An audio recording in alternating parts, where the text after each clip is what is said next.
Salut à tous, aujourd'hui une petite opportunité bien sympathique. Vous allez voir, c'est un peu comme hier, si vous avez vu, c'est pas exactement le même secteur d'activité, mais l'opportunité est tout à fait similaire. Donc, pas plus de suspense, de toute façon, vous le voyez, c'est sur l'identification de roches. Alors, actuellement, il y a cette grosse app, on va dire, qui fait, disons, les 3/4 du chiffre d'affaires. Une application chinoise qui fait de la pub et tout ça, donc voilà. Littéralement, comme pour l'application pour les plantes hier, c'est exactement la même chose.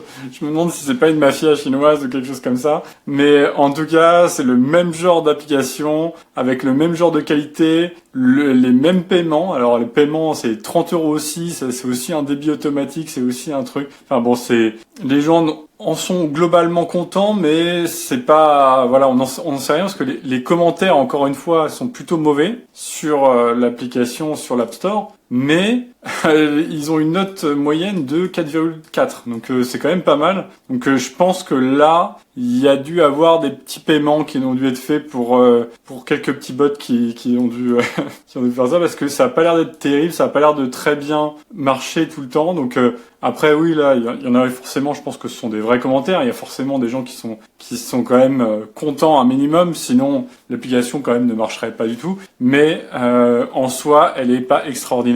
C'est une app pour reconnaître les roches et les pierres. Le problème, c'est qu'elle marche pas souvent. Donc, elle a été créée en 2021. J'ai peur que, pour eux, hein, pour vous, j'ai peur qu'elle soit un peu dépassée niveau des IA et de ça. Donc, je pense qu'on peut faire beaucoup mieux actuellement, beaucoup plus précis. Donc, pour vous, une opportunité, et on va voir ça tout de suite. Donc déjà, le revenu, il est immense, hein, 600 000 par mois, c'est immense, 200 000 téléchargements, enfin là, c'est vraiment énorme, on est sur un marché gigantesque. Donc l'application est plutôt pas mal, c'est ok, on va dire, c'est pas là, enfin le design est moyen, on va dire, il y a pas de truc particulier, c'est ok. Mais je pense qu'on peut faire beaucoup mieux que ça, parce que là, il y a surtout l'identification, mais ce qui serait intéressant aussi, ça serait de voir par exemple une app qui saurait dire dans quelle zone trouver quelle de pierre, dans quelle région et tout ça. Donc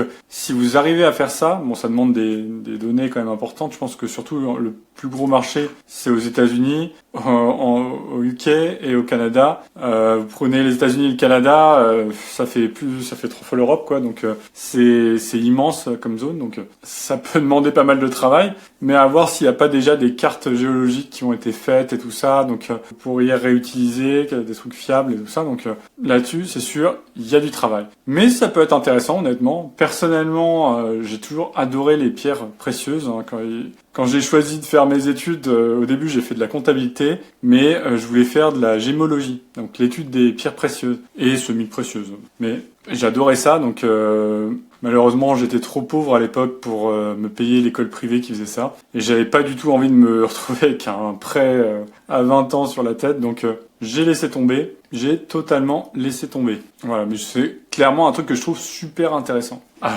peut-être pas vous, mais voilà. Donc, on va noter cette opportunité tout de suite. Alors, rentabilité de la concurrence. Là, on est sur du 18, on peut quasiment pas faire mieux.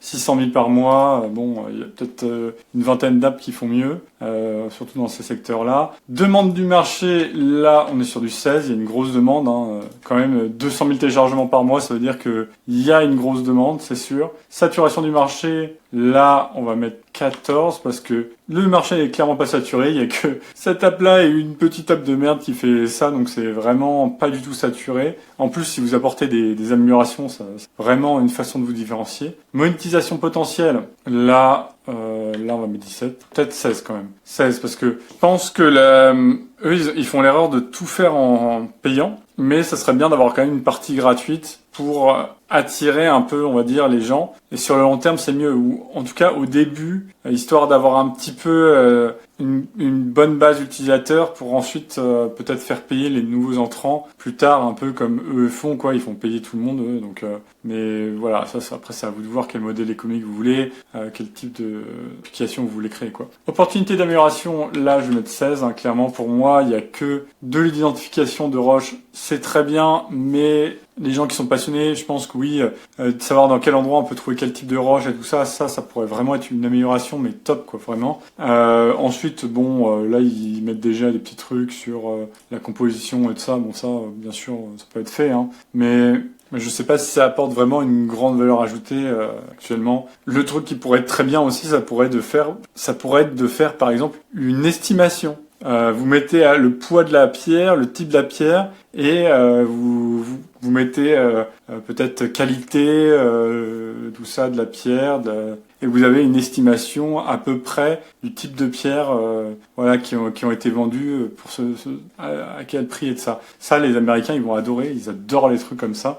Il y a même des émissions aux États-Unis où il y a des gens qui vont aller chercher des pierres précieuses et tout ça, et qui les revendent et tout. Donc, vous inquiétez pas, là, ça va être très bon. Donc, technologie disponible, là, on est sur du 16, tout est disponible. Je pense même que les IA actuelles sont meilleures que celles qu'ils ont utilisées, donc il n'y a pas de problème. Barrière à l'entrée, 15. Je pense qu'il y a une petite barrière à l'entrée qui est quand même technique. C'est pour ça qu'il ne doit pas y avoir beaucoup de concurrents. Donc, si vous êtes vraiment pas bon en programmation, que vous n'êtes pas débrouillard, bon, c'est rare quand même d'avoir des programmeurs pas débrouillards, mais ça arrive, hein. Et puis, des fois, faut faire avec ce qu'on a. On n'est pas forcément tous parfaits. C'est peut-être pas pour vous.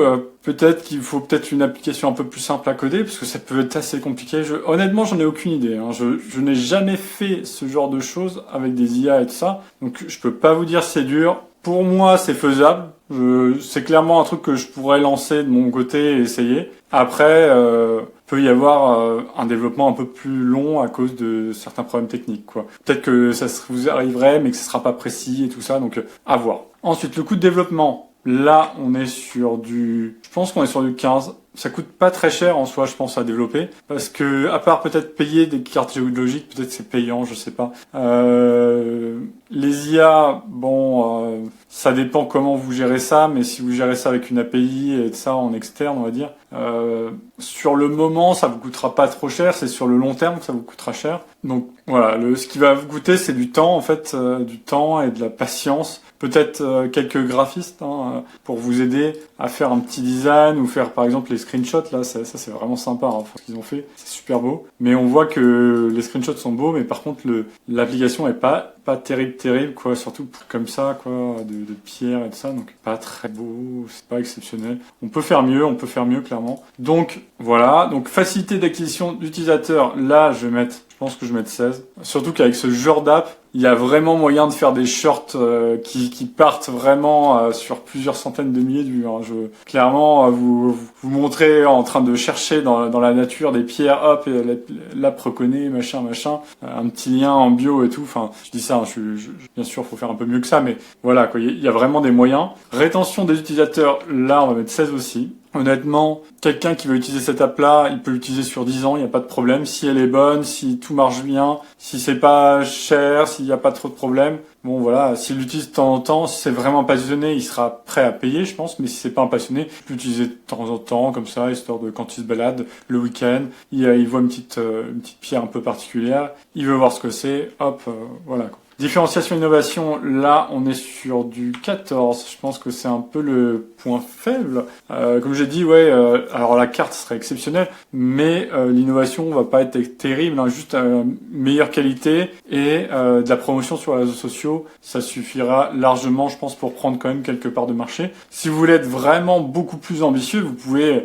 lancer dans un gros projet et faire plein d'autres trucs avec. À vous de voir. Moi, je vous conseille de faire ça et ensuite, si ça marche bien et tout ça, vous continuez petit à petit à ajouter des fonctionnalités et tout ça. Mais des fois, on veut trop en faire dès le début, c'est pas forcément non plus l'idéal, on perd du temps. Vaut mieux faire un truc qui marche, qui est correct. On le met un petit peu face au marché pour voir si tout marche bien. Bon, là, il y a déjà une application qui fait la même chose, donc si elle fait encore mieux, il n'y a pas de raison que ça ne marche pas. Donc voilà. Évolutivité, là, on est sur du 16, hein. Si l'IA s'améliore, ça sera de mieux en mieux. La qualité, la précision, il faudra se tenir un petit peu à jour là-dessus. Donc voilà. Donc là, on se retrouve avec une note de 15,6. Ça, c'est l'une des meilleures notes, encore une fois. Je trouve que c'est vraiment de bonnes opportunités, ça.